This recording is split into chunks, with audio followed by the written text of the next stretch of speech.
ಏನು ಇದು ಮಚ್ಚು ಲಾಂಗ್ ಅನ್ನು ಇಟ್ಕೊಂಡು ರೌಡಿಸಮ್ನ ಒಂದು ಯುವಕರಿಗೆ ಒಂದು ಸಂದೇಶ ಕಳಿಸ್ತಾ ಇದ್ದಾರೆ. ಈ ಗೂಳಿ ಪರಪ್ಪನ ನಗರಕ್ಕೆ ಹೋಗಿತ್ತು, ಗೂಳಿ ಜೊತೆಗೆ ಗೂಟನೂ ಪರಪ್ಪನ ನಗರಕ್ಕೆ ಹೋಗಿದೆ. ಸುಳ್ಳು ಹೇಳುವ ದಾಟಿಯಲ್ಲಿ ತಮ್ಮ ಗಾಂಭೀರ್ಯತೆಯನ್ನ, ತಮ್ಮ ದರ್ಪವನ್ನ, ತಮ್ಮ ಬಾಡಿ ಲ್ಯಾಂಗ್ವೇಜ್ ಅನ್ನ ಪೊಲೀಸರ ಮುಂದೆ ಬಹಳ ಕತ್ತಿಸಬೇಕಾಗುತ್ತೆ. ನನಗೆ ವಿನಯ್ ಬಗ್ಗೆ ಅನುಕಂಪ ಇದೆ, ಬಟ್ ಅವತ್ತೇ ಫಸ್ಟ್ ಡೇ ಸಾರಿ ಕೇಳಿದ್ರೆ ಇವತ್ತು ನಾವು ಈ ವಿಷಯಕ್ಕೆ ಚರ್ಚೆ ಮಾಡ್ತಾ ಇದ್ದೀವಿ. ಹಾಯ್ ಹಲೋ ನಮಸ್ಕಾರ. ಇವತ್ತು ನಮ್ಮ ಜೊತೆಗೆ ಪ್ರಶಾಂತ್ ಸಂಭರ್ಗಿ ಅವರಿದ್ದಾರೆ. ಬಿಗ್ ಬಾಸ್ನ ಸ್ಪರ್ಧಿ ಪ್ರಶಾಂತ್ ಸಂಭರ್ಗಿ ಅವರಿದ್ದಾರೆ. ನಮಸ್ತೆ ಸರ್. ಸರ್, ಇತ್ತೀಚಿನ ದಿನಗಳಲ್ಲಿ ರಜತ್ ಹಾಗೂ ವಿನಯ್ ಗೌಡ ಅವರ ವಿಚಾರ ಸದ್ದು ಮಾಡ್ತಾ ಇದೆ. ಲಾಂಗ್ ಇಟ್ಕೊಂಡು ಜನಸಾಮಾನ್ಯರಿಗೆ ಭಯ ಬೀಳೋ ಥರ ಆಗಿರುವಂತಹ ವಿಚಾರ ಆಗಿರಬಹುದು, ಅಥವಾ ಅವ್ರು ಭಯ ಬೀಳಿಸ್ತಿದ್ದಾರೆ ಎನ್ನುವಂತಹ ವಿಚಾರ ಆಗಿರಬಹುದು.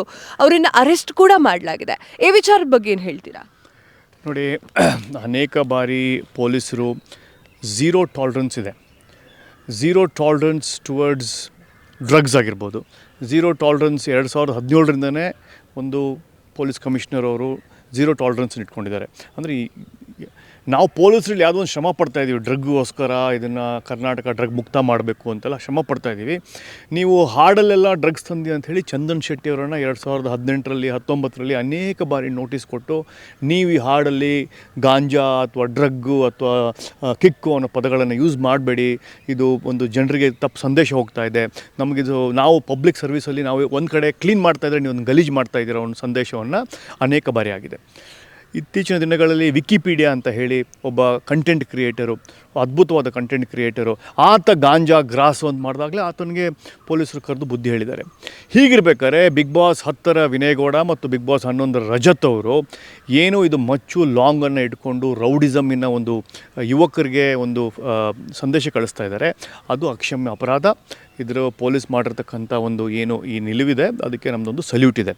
ಪೊಲೀಸರು ಮಾಡಿರ್ತಕ್ಕಂಥ ಸಂದೇಶ ಏನು ಅಂದರೆ, ಅನೇಕ ಜನರು ಯುವಕರು ಎಸ್ಪೆಷಲಿ 18 to 25 ರೌಡಿಸಮ್ ಮಾಡೋದು, ವೀಲಿ ಮಾಡೋದು, ಮಚ್ಚಿಂದ ಸ್ಪಾರ್ಕ್ಸ್ ಬರೋದು, ಫಿಲ್ಮ್ ಕಂಟೆಂಟ್ ಅಂತ ಅದು ಫೇಮಸ್ ಆಗಲಿಕ್ಕೆ ಮಾಡ್ತಾರೆ. ಕೇವಲ ಅನುಕು ಮಾಡುವ ಕಂಟೆಂಟು ಅವ್ರು ಫೇಮಸ್ ಆಗೋದಿಲ್ಲ.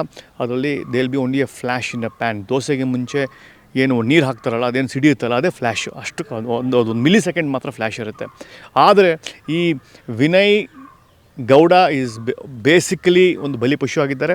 ವಿನಯ್ ಗೌಡ ಯಾಕೆ ಈ ಥರ ಆಗಿದೆ ಅಂತ ಹೇಳಿದ್ರೆ, ವಿನಯ್ ಗೌಡ ಯಾರನ್ನ ಆರಾಧ್ಯ ಅಂತ ಹೇಳಿ, ಯಾರನ್ನು ನಾನು ಪೂಜೆ ಮಾಡ್ತೀನಿ, ಯಾರ ಬಗ್ಗೆ ನಾನು ಒಲವಿದೆ, ಯಾರು ನನಗೆ ಪಿಕ್ಚರಲ್ಲಿ ವಿಲನ್ ಪಾತ್ರ ಕೊಟ್ಟಿದ್ದಾರೆ, ಅದನ್ನು ಬಿಂಬಿಸುವ ಒಂದು ದಿಕ್ಕಿನಲ್ಲಿ ಜನರಿಗೆ ಒಂದು ಸಂದೇಶ ಕೊಡೋಕ್ಕೆ, ನಾನು ಒಬ್ಬ ಖಳನಾಯಕನಿಂದ ನನ್ನ ಕರ್ಮಭೂಮಿ ಆಗುತ್ತೆ, ಖಳನಾಯಕನಿಂದ ನಾನು ಚಿತ್ರರಂಗದ ಹೆಸರು ಪಡ್ತೀನಿ ಅಂತ ಹೇಳಿ ಒಂದು ಪೊಲೀಸರಿಗೆ ಆ ವಿಡಿಯೋ ಸಿಕ್ಕಾಗ ಅವ್ರು ಮಾಡಬೇಕಾಗಿದ್ದಿಷ್ಟೇ, ಹೌದು ಸರ್ ಮಾಡಿದ್ದೀವಿ, ತಪ್ಪಾಗಿದೆ ಅಂತ ಹೇಳಿ ಕ್ಷಮೆ ಯಾಚಿಸಿದ್ರೆ ಅವ್ರಿಗೆ ಕ್ಷಮೆ ಇತ್ತು. ಆದರೆ ಪೊಲೀಸರಿಗೆ ದಿಕ್ಕನ್ನು ತಪ್ಪಿಸೋದು, ಪಬ್ಲಿಕಲ್ಲಿ ಮಾಡಿಲ್ಲ, ಸ್ಟುಡಿಯೋಲ್ಲಿ ಕಾಂಪ್ಲೆಕ್ಸಲ್ಲಿ ಮಾಡಿದ್ದೀವಿ, ಶೂಟಿಂಗ್ ಕಾಂಪ್ಲೆಕ್ಸಲ್ಲಿ ಮಾಡಿದ್ದೀವಿ, ಅದು ಫೈಬರ್ ಮಚ್ಚು ಅಂತ ಹೇಳಿದಾಗ ಪೊಲೀಸರಿಗೆ ನಿಜವಾಗ್ಲೂ ಅದು ಸಿಟ್ಟು ಬರುತ್ತೆ. ನೀವು ರಂಗೋಲಿ ಕೆಳಗಡೆ ಹೋದರೆ ಅವ್ರು ಚಾಪೆ ಕೆಳಗೆ ಹೋಗ್ತಾರೆ. ಹೀಗಿರ್ಬೇಕಾದ್ರೆ ಪೊಲೀಸ್ರ ಹತ್ರ ನೀವೆಲ್ಲೋ ಕೆರೆಯಲ್ಲಿ ಮಾಡಿ ಬಂದರೆ ಅದು 2 ದಿನ ಮೇಲೆ ತೇಲುತ್ತೆ, ಪೊಲೀಸರು ಕಂಡುಹಿಡಿತಾರೆ ಯಾರು ಮಾಡಿದ್ದಾರೆ ಅಂತ. ಆ ಥರದ ಟೆಕ್ನಾಲಜಿಯನ್ನು ಇಟ್ಕೊಂಡಿದ್ದಾರೆ.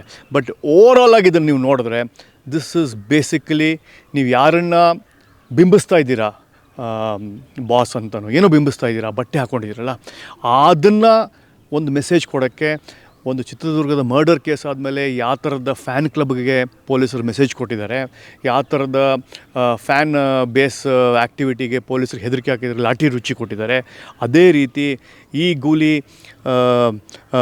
ಪರಪ್ಪನ ನಗರಕ್ಕೆ ಹೋಗಿತ್ತು, ಗೂಳಿ ಜೊತೆಗೆ ಗೂಟನೂ ಪರಪ್ಪನ ನಗರಕ್ಕೆ ಹೋಗಿದೆ. ಅಷ್ಟೇ ನಾನು ಹೇಳಬೇಕಾಗಿದ್ದು. ಗೂಳಿಯನ್ನು ಪೂಜೆ ಮಾಡುವ ಸಂಸ್ಕೃತಿಯನ್ನು ಬಿಟ್ಟು ತಾವಾಗೇ ಒಂದು ಆನೆಯಾಗಿ ಶಕ್ತಿಯಾಗಿ ಬೆಳೆದಿದ್ರೆ ವಿನಯ್ ಗೌಡರಿಗೆ ಬೇಷ್ ಅಂತ ಇದ್ವಿ. ಆನೆಯಾಗಿ ಒಂದು ಗೂಳಿಯನ್ನು ನಾನು ಪ್ರಶಂಸೆ ಮಾಡ್ತೀನಿ ಅನ್ನೋ ಒಂದು ಮನಸ್ಥಿತಿಯಲ್ಲಿ ಇವತ್ತು ಈ ಪರಿಸ್ಥಿತಿ, ಬರಬಾರ್ದಾದ ಪರಿಸ್ಥಿತಿ. ನನ್ನ ಆತ್ಮೀಯ ಗೆಳೆಯ, ನನಗೆ ತುಂಬ ಬೇಕಾಗಿರ್ತಕ್ಕಂಥ ವ್ಯಕ್ತಿ ವಿನಯ್, ನನಗೆ ಕ್ಲೋಸ್ ಫ್ರೆಂಡ್. ಒಂದೇ ಆ್ಯಂಕರಿಂಗ್ ಮಾಡಿದ್ದೀವಿ, ಒಟ್ಟಿಗೆ ವರ್ಕ್ ಮಾಡಿದ್ದೀವಿ. ಬಿಗ್ ಬಾಸ್ 11ರಲ್ಲಿ ಆತನಿಗೆ ಸಪೋರ್ಟ್ ಮಾಡಿದ್ದೀವಿ. ಆತನಿಗೆ ಕೇವಲ ಒಬ್ಬರನ್ನ ನಾನು ರೋಲ್ ಮಾಡೆಲಾಗಿ ಇಟ್ಕೊಂಡು ಅವರನ್ನು ಪ್ರಶಂಸೆ ಮಾಡಬೇಕು, ಅವರಿಗೆ ನಾನು ಖುಷಿ ಪಡಿಸ್ಬೇಕು ಅನ್ನೋ ಒಂದು ಹಾದಿಯಲ್ಲಿ ಗೂಳಿ ಜೊತೆಗೆ ಗೂಟಾನು ಇವತ್ತು ಪರಪ್ಪನಗರಕ್ಕೆ ಹೋಗಿದೆ.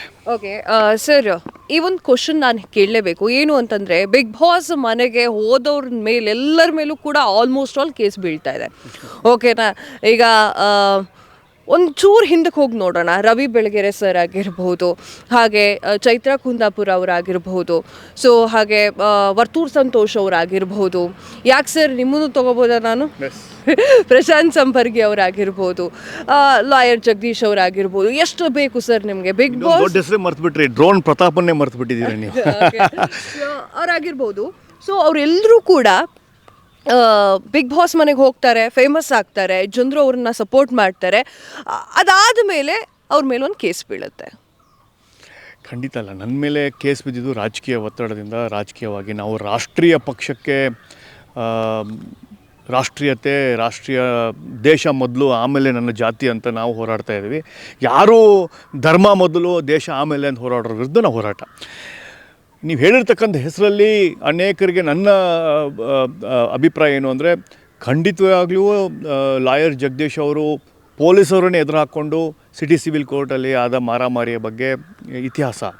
ಡ್ರೋನ್ ಪ್ರತಾಪ್ ಅವರು ಅನೇಕ ಕಂಪ್ಲೇಂಟ್ಸ್ ಅವ್ರ ಮೇಲೆ ಬಂದಿದೆ, ದುಡ್ಡು ಇಸ್ಕೊಂಡಿದ್ದಾರೆ ಅಂತ ಇನ್ನು ತನಿಖೆಯಲ್ಲಿ ನಡೀತಾ ಇದೆ. ಆಮೇಲೆ ಅದೊಂದು ಎಕ್ಸ್ಪೆರಿಮೆಂಟ್ ಮಾಡೋಕ್ಕೆ ಹೋಗಿ ಏನೋ ಮಾಡಿದ್ದಾರೆ. ಸೊ ಅವ್ರಿಗೆ ಅಟೆನ್ಷನ್ ಬೇಕು, ಅವ್ರಿಗೆ ಅದು I think he deserves it. ಅವ್ರಿಗೆ ಅದು ಬೇಕು, ನನಗೆ ಅದೊಂದು ಸ್ಟಾರ್ ಥರ ಇದ್ದಂಗೆ ಅಂತ ಅವ್ರು ಅಂದ್ಕೊಂಡಿದ್ದಾರೆ. ಅವ್ರು ಮಾಡಿಕೊಂಡು ಅದಕ್ಕೆ ಇದೇ ನನ್ನ ಕರ್ಮಭೂಮಿ ಥರ, ಇದೇ ನನ್ನ ಚಾಲಿ ಥರ. ನಾನು ಎಷ್ಟೇ ಕೇಸ್ ಆದರೂ ನನಗೆ ಅದನ್ನು ಫೇಮಸ್ ಆಗ್ತೀನಿ ಅನ್ನೋದು ಒಂದು ಹುಚ್ಚು. ರವಿ ಬೆಳಗೆರೆ, ಚೈತ್ರಾ ಕುಂದಾಪುರ ಅವರು ಮಾಡಿದ್ದ ಒಂದು ಕಾರ್ಯಕ್ರಮಕ್ಕೆ ಅವ್ರು ಫೇಮಸ್ ಆಗಿ ರಾಜ್ಯದ ಮಾಧ್ಯಮದ ಮತ್ತು ಅನೇಕ ಪೇಪರ್ಗಳಲ್ಲಿ ಬಂದಿದ್ದಕ್ಕೆ ಅವ್ರು ಬಿಗ್ ಬಾಸ್ 11ಕ್ಕೆ ಹೋಗೋದಾಯಿತು. ಅದು ಬಿಟ್ಟರೆ ಬಿಗ್ ಬಾಸ್ ಅವರು ಎಲ್ಲರೂ ಕೋರ್ಟ್ ಕೇಸ್ ಹಾಕ್ತಾರೆ ಅನ್ನೋದು ಸುಳ್ಳು. ಹೆಚ್ಚು ಹೆಸರು ಚಾಲ್ತಿಯಲ್ಲಿ ಬರೋದ್ರಿಂದ ನಿಮ್ಮ ಜೊತೆಗೆ ಅನೇಕ ಸಾಮಾಜಿಕ ಜಾಲತಾಣದಲ್ಲಿ ಹೆಸರುಗಳಲ್ಲಿ ಓಡಾಡುತ್ತೆ. ಅದಕ್ಕೋಸ್ಕರ ಅದು ನಿಮಗೆ ಅದು ಹೆಚ್ಚು ಕಾಣುತ್ತೆ. Because name is popular. ಆ ನೇಮ್ ಪಾಪ್ಯುಲರ್ ಆದಾಗ ಅವ್ರ ಹೆಸರನ್ನು ರೀಕಲೆಕ್ಟ್ ಆಗಿ ಚರ್ಚೆಗೆ ಗ್ರಾಸವಾಗೋದ್ರಿಂದ ಅದು ಅವ್ರ ಹೆಸರು ನಿಮಗೆ ನೆನಪು ಇರುತ್ತೆ. ಓಕೆ, ಈಗ ವಿನಯ್ ಗೌಡ ಹಾಗೆ ರಜತ್ ವಿಚಾರಕ್ಕೆ ಬರೋಣ. ಸೊ ಅವರು ಹೇಳೋ ಪ್ರಕಾರ ಅವರು ಕ್ಷಮೆಯನ್ನು ಕೂಡ ಯಾಚನೆ ಮಾಡಿದ್ದಾರೆ. ಯಾಕಂತಂದರೆ ಅವರು ವಿಡಿಯೋ ಒಂದರಲ್ಲಿ ಇನ್ಸ್ಟಾಗ್ರಾಮಲ್ಲಿ ಹಾಕಿರುವಂಥ ವಿಡಿಯೋಗಳಲ್ಲಿ ಅವರು ಹೇಳ್ಕೊಂಡಿದ್ದಾರೆ, ಇಲ್ಲ ನಾನು ಪೊಲೀಸ್ ಹತ್ರ ಹೋಗ್ಬಿಟ್ಟು ನನ್ನ ಕ್ಷಮೆಯನ್ನು ನಾನು ಕೇಳಿದ್ದೀನಿ ಎನ್ನುವಂಥ ವಿಚಾರವನ್ನು.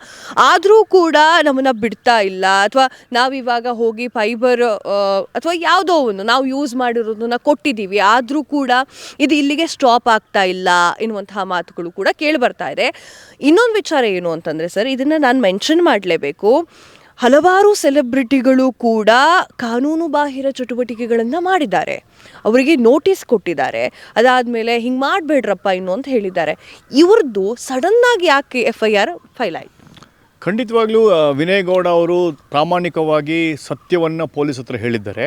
ಅದು ಫೈಬರ್ ಗ್ಲಾಸ್ ಅಲ್ಲ ಸರ್, ನಿಜವಾದ ಮಚ್ಚು, ಅದು ರೋಡಲ್ಲಿ ಮಾಡಿದ್ದು ಅನ್ನೋ ಈ ಸಂಶಯ ಇದು ಹೇಳಿದರೆ ಮೊದಲನೇ ದಿನ ಏನು ಕರೆಸಿ ಮಾತಾಡ್ಸಿದ್ರೋ ಅದಾಗ್ತಾಯಿತ್ತು. ಆದರೆ ಅವರು ಸುಳ್ಳು ಹೇಳುವ ದಾಟಿಯಲ್ಲಿ ತಮ್ಮ ಗಾಂಭೀರ್ಯತೆಯನ್ನು, ತಮ್ಮ ದರ್ಪವನ್ನು, ತಮ್ಮ ಬಾಡಿ ಲ್ಯಾಂಗ್ವೇಜನ್ನು ಪೊಲೀಸರ ಮುಂದೆ ಭಾಳ ಬಿಸಿದಾಗ ಅವ್ರು ಭಾಳ ಕತ್ತಿಸ್ಬೇಕಾಗತ್ತೆ.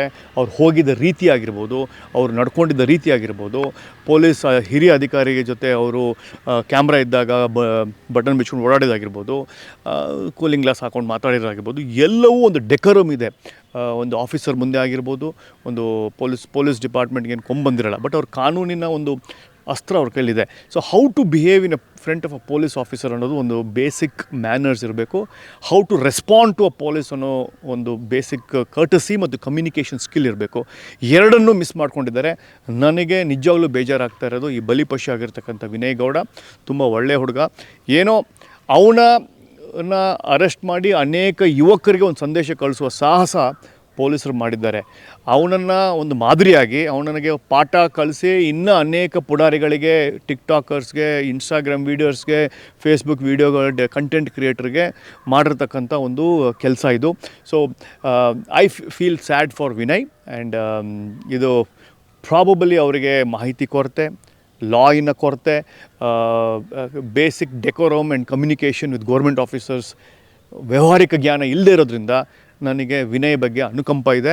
ಬಟ್ ಅವತ್ತೇ ಫಸ್ಟ್ ಡೇನೇ ಅವ್ರು ಸಾರಿ ಕೇಳಿದರೆ ಇವತ್ತು ನಾವು ಈ ವಿಷಯಕ್ಕೆ ಚರ್ಚೆ ಮಾಡ್ತಾ ಇರಲಿಲ್ಲ. ಎಸ್ ಸರ್, ನಾವು ಫ್ರೀಡಮ್ ಟಿವಿಯಲ್ಲಿ ಒಂದಿಷ್ಟು ಜನ ಕಮೆಂಟ್ ಹಾಕ್ತಾರೆ ಸರ್. ಆ ಕಮೆಂಟ್ಗಳನ್ನು ಕೂಡ ಕ್ವಶನ್ ರೀತಿಯಲ್ಲಿ ನಾವು ಕೇಳ್ತೀವಿ. ಏನು ಅಂತಂದರೆ, ಯಾರೊಬ್ರು ಕಮೆಂಟ್ ಹಾಕಿದ್ರು, ಈ ಮಚ್ಚು ಲಾಂಗ್ ಹಿಡ್ಕೊಂಡು ಈ ವಿಚಾರವಾಗಿ ಅವ್ರನ್ನ ಏನು FIR ಹಾಕಿದ್ದೀರಲ್ಲ ನೀವು ಹಿಡ್ಕೊಂಡು ರೀಲ್ಸ್ ಮಾಡಿದ್ದಕ್ಕೆ, ನಾವು ಕೂಡ ಕುರಿ ಕಟ್ ಮಾಡಬೇಕಾದ್ರೆ ಅಥವಾ ದೇವ್ರಿಗೆ ಬಲಿ ಕೊಡಬೇಕಾದ್ರೆ ಆ ಮಚ್ಚು ಲಾಂಗು ಯೂಸ್ ಮಾಡ್ಕೊಳ್ತೀವಿ, ಅದನ್ನು ಹಿಡ್ಕೊಂಡು 4 ಜನಕ್ಕೆ ತೋರಿಸ್ತೀವಿ, ಪೂಜೆ ಮಾಡ್ತೀವಿ. ಸೊ ಇದ್ರ ಬಗ್ಗೆ ಏನು ಹೇಳ್ತೀರಾ ಅನ್ನೋ ಮಾತು ಕೂಡ ಬಂದಿದೆ. ಸ್ಪೆಸಿಫಿಕ್ ಪರ್ಪಸ್ಗೋಸ್ಕರ ಮಾಡೋದು. ಯಾವುದೋ ಒಂದು ದೇವಸ್ಥಾನದಲ್ಲಿ ಪೂಜಾರಿ ಒಂದು 10 ಜನ ಗೊತ್ತಿರೋದಿಲ್ಲ, ಆದರೆ ವಿನಯ್ ಅನ್ನೋರು ಒಂದು 50,000 ಒಂದು 60,000 ರೂಪಾಯಿ ಫ್ಯಾನ್ ಫಾಲೋಯಿಂಗ್ ಇರ್ತಾರೆ, ಫಿಲ್ಮ್ಸ್ ಪರ್ಸ್ನಾಲಿಟಿ ಇರ್ತಾರೆ, ಬಿಗ್ ಬಾಸಲ್ಲಿ ಬಂದು ಹೋಗಿರ್ತಾರೆ. ಅವರನ್ನು ಅನುಕು ಮಾಡುವ, ಅವರನ್ನು ಗುರುತಿಸುವ, ಅವರು ಮಾಡಿದ ಹಾಗೆ ಮಾಡುವ ಅನೇಕ ಯುವಕರಿಗೆ ದಾರಿ ತಪ್ಪಿಸಂಗಾಗುತ್ತೆ. ದೇವಸ್ಥಾನದ್ದು ಒಂದು ದೇವಸ್ಥಾನ ಪ್ರಿಮೈಸಸ್ ಆಗಿರುತ್ತೆ, ಒಂದು ಕಾನೂನು ಚೌಕಟ್ಟಲ್ಲಿ it's a framework of act ಅಂತ ಕರಿತೀವಿ, ಅಲ್ಲಿ ನಾವು ಅದಕ್ಕೆ ಹೋಗಿರ್ತೀವಿ. ಸೊ ಅದು ಗೊತ್ತು ಇಲ್ಲಿ ಬಲಿ ಕೊಡ್ತಾ ಇದ್ದಾರೆ ಅಂಥೇಳಿ. ಇಲ್ಲಿ ಅವರು ವಿಡಿಯೋ ಮಾಡಿ ಆ ರೌಡಿಸಮಿನ ಹಾಡು ಹಾಕ್ಕೊಂಡು DK ಪಿಕ್ಚರ್ KD ಪಿಕ್ಚರಿನ ಹಾಡು ಹಾಕ್ಕೊಂಡು ಮಾಡಿರ್ತಕ್ಕಂಥದ್ದು. ಸೊ ಅದಕ್ಕೂ ತುಂಬ ಡಿಫ್ರೆನ್ಸ್ ಇದೆ. ಆಮೇಲೆ ಮೊದಲನೇ ಸಲ ಅವ್ರಿಗೆ ನೋಟಿಸ್ ಬಂದಾಗ ಅವ್ರು ಒಪ್ಕೊಂಡಿದ್ರೆ ಅದು ಫೈಬರಲ್ಲ ನಿಜವಾದ ಮಚ್ಚು ಅಂತಲೂ ಅವ್ರು ಬಿಡ್ತಾಯಿದ್ರು. ಆದರೆ ಅವ್ರು ಸುಳ್ಳು ಹೇಳಿದಕ್ಕೆ ಇವತ್ತು ಈ ಪರಿಸ್ಥಿತಿ ಆಗಿರೋದು. ಓಕೆ, ಏನಿದ್ರು ಸತ್ಯ ಆಗಿ ಒಪ್ಕೋಬೇಕು ಅನ್ನುವಂಥ. ಖಂಡಿತ ಸತ್ಯವೇ ಹೇಳಬೇಕು. ಯಾಕಂದರೆ ಪೊಲೀಸ್ ಹತ್ರ ನೀವು ಸುಳ್ಳು ಹೇಳಿದ್ರೆ ತುಂಬ ಜನ ಅದು ಸುಳ್ಳಿಗೆ ಆಯುಷ್ ಕಮ್ಮಿ, ಪೊಲೀಸ್ ಸ್ಟೇಷನಲ್ಲಿ ಸತ್ಯಕ್ಕೆ ಆಯುಷ್ ಜಾಸ್ತಿ. ಓಕೆ, ಪ್ರಶಾಂತ್ ಸಂಭರ್ಗಿ ಅವರು ಕೆಲವೊಂದು ವಿವಾದಗಳಿಗೆ ಮಾತ್ರ ಮಾತನಾಡ್ತಾರೆ ಎನ್ನುವಂಥ ಮಾತು. ನನ್ನ ಅಭಿಪ್ರಾಯ, ಒಂದು ಯುವಕರಿಗೆ ಸಂದೇಶ ಹೋಗಲಿ ಅಂತ ನಾನು ರಾಜಕೀಯವಾಗಿ ನನ್ನ ನಿಲುವನ್ನು ನಾನು ಫೇಸ್ಬುಕ್ಕಲ್ಲಿ ಬರ್ಕೊತಾನೆ ಇರ್ತೀನಿ. ನನಗೆ ಏನಾದ ಅನಿಸುತ್ತೋ ಅದನ್ನು ನನ್ನ ಫೇಸ್ಬುಕ್ಕಲ್ಲಿ, ನನ್ನ ದೃಷ್ಟಿಕೋನದಲ್ಲಿ, ನನ್ನ ಚೌಕಟ್ಟಲ್ಲಿ ನಾನು ಬರ್ಕೊತಾ ಇರ್ತೀನಿ. ಯಾವುದು ಕಾಂಟ್ರವರ್ಸಿ ಆಗುತ್ತೆ ಅಂತ ಎಲ್ಲ ಕಾಂಟ್ರವರ್ಸಿಗೂ ನಾನು ಮಾತಾಡಬೇಕು ಅನ್ನೋದು ಇಲ್ಲ. ಈ ಹನಿ ಟ್ರ್ಯಾಪ್ ವಿಷಯಕ್ಕೆ ನಮ್ಗೆ ಗೊತ್ತಿಲ್ಲ ವಿಷಯ, ನಾನು ಮಾತಾಡಬೇಕು ಅನ್ನೋ ಅವಶ್ಯಕತೆನೇ ಇಲ್ಲ. ಅದ್ರ ಬಗ್ಗೆ ರಾಜಕೀಯ CM ಗುದ್ದಾಟದಲ್ಲಿ ಯಾರ್ಯಾರು ಫೈಟಿಂಗ್ ಆಡ್ತಿದ್ದಾರೆ ಅದ್ರ ಬಗ್ಗೆ ಮಾತಾಡಬೇಕು ಅನ್ನೋ ಅನಿಸೋದೇ ಇಲ್ಲ ನಮಗೆ.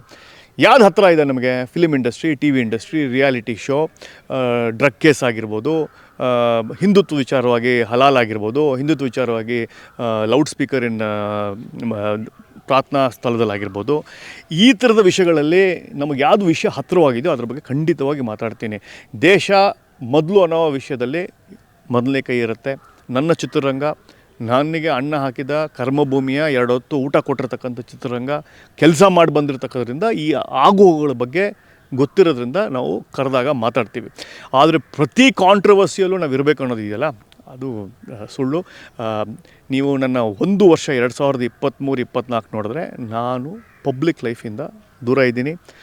ಬಿಸ್ನೆಸ್ ಕಡೆ ಹೆಚ್ಚಾಗಿ, ರಿಯಲ್ ಎಸ್ಟೇಟ್ ಕನ್ಸ್ಟ್ರಕ್ಷನ್ ಕಡೆಗೆ ಹೆಚ್ಚು ಒಲವಿದೆ. ಕಾಂಟ್ರವರ್ಸಿ ಎಸ್ಪೆಷಲಿ ಈಗ ಬಂದಿರತಕ್ಕಂಥ ಹರಾಮ್ ಸರ್ಕಾರ ಅಂತ ಹೇಳೋ, ಹಲಾಲ್ ಸರ್ಕಾರ ಅಂತ ಹೇಳೋ, ಅದರ ವಿರುದ್ಧ ಹೋರಾಟ ಮಾಡುವ ಶಕ್ತಿ ನಮ್ಮಲ್ಲಿಲ್ಲ. ಅದು ಕೇವಲ ಒಂದು ಧರ್ಮಕ್ಕೆ ಓಲೈಕೆ ಮಾಡುವ ಒಂದು ಸಂಸ್ಕೃತಿ, ಒಂದು ಪದ್ಧತಿಯಲ್ಲಿ ಬೆಳ್ಕೊಂಡು ಹೋಗ್ತಾ ಇದ್ದಾರೆ. ಯಾರೇ ಮಾತಾಡಿದ್ರು, ಧ್ವನಿ ಎತ್ತಿದ್ರು ಅದನ್ನು ಅವರು ಅಲ್ಲೇ ಅಮಕಬೇಕು, ಅದನ್ನು ಸಾಯಿಸಬೇಕು, ಆ ಧ್ವನಿಯನ್ನು ಕೊಲ್ಲಬೇಕು ಅನ್ನುವ ಮನಸ್ಥಿತಿ ಈಗಿನ ನಮ್ಮ ದೊರೆಗೆ ಇದೆ, ರಾಜ್ಯದ ದೊರೆಗೆ. ರಾಜ್ಯದ ದೊರೆ ಬಗ್ಗೆ ವಿರುದ್ಧ ನಾವು ಮಾತಾಡುವ ಶಕ್ತಿನೂ ಇಲ್ಲ. ಈಗ ಅದ್ರ ಬಗ್ಗೆ ಬೇಡ, ಕಾಲ ಬಂದಾಗ ಮಾತಾಡ್ತೀನಿ. ಹಾಗಾದ್ರೆ ಇಂಟ್ರೆಸ್ಟ್ ಇದೆ ನಿಮಗೆ ರಾಜಕೀಯದ ಬಗ್ಗೆ ಮಾತನಾಡಲಿಕ್ಕೆ? ಪ್ರತಿದಿನ ರಾಜಕೀಯದ ಬಗ್ಗೆ ನನ್ನೊಂದೊಂದು ಕಮೆಂಟ್ ಇದ್ದೇ ಇರುತ್ತೆ. ಎಸ್ಪೆಷಲಿ ಪಾಲಿಸೀಸ್ ಬಗ್ಗೆ, ಸಬ್ಸಿಡಿ ಬಗ್ಗೆ, ಈಗ ಕೊಟ್ಟಿರ್ತಕ್ಕಂಥ ಪಂಚ ಗ್ಯಾರಂಟಿಗಳಾಗಿರ್ಬೋದು, ಈಗ ಕೊಟ್ಟಿರ್ತಕ್ಕಂಥ 4% ರಿಸರ್ವೇಷನ್ಗಳಾಗಿರ್ಬೋದು, ಧರ್ಮ ಆಧಾರಿತ ಕಾನೂನಲ್ಲೇ ಇಲ್ಲ, ಕಾನ್ಸ್ಟಿಟ್ಯೂಷನಲ್ಲೇ ಇಲ್ಲ. ಕಾನ್ಸ್ಟಿಟ್ಯೂಷನ್ ಬದಲು ಮಾಡುವ, ತಿದ್ದುಪಡಿ ಮಾಡಿದ 75 ಸಲ ತಿದ್ದುಪಡಿ ಮಾಡಿರ್ತಕ್ಕಂಥ ಕಾಂಗ್ರೆಸ್ ಅವರು ಬದಲಾವಣೆ ಮಾಡ್ತೀನಿ ಅಂತ ಹೇಳ್ತಾ ಇದ್ದಾರೆ. ಅದ್ರ ಬಗ್ಗೆ ಹೆಚ್ಚು ಯಾರೂ ಮಾತಾಡೋದಿಲ್ಲ. ಯಾಕಂದರೆ ನಮಗೆ ಬಾಬಾ ಸಾಹೇಬ್ ಅಂಬೇಡ್ಕರ್ ಕೊಟ್ಟಿರ್ತಕ್ಕಂಥ ಬೈಬಲ್ ಇದೆಯಲ್ಲ, ದಿ ಕಾನ್ಸ್ಟಿಟ್ಯೂಷನ್ ಆಫ್ ಇಂಡಿಯಾ ಅದರಿಂದಲೇ ನಡೀತಾ ಇರೋದು. ಅದನ್ನು ಚೇಂಜ್ ಮಾಡುವ ಶಕ್ತಿ ಯಾರಿಗೂ ಇಲ್ಲ, ಇರೋದೂ ಇಲ್ಲ.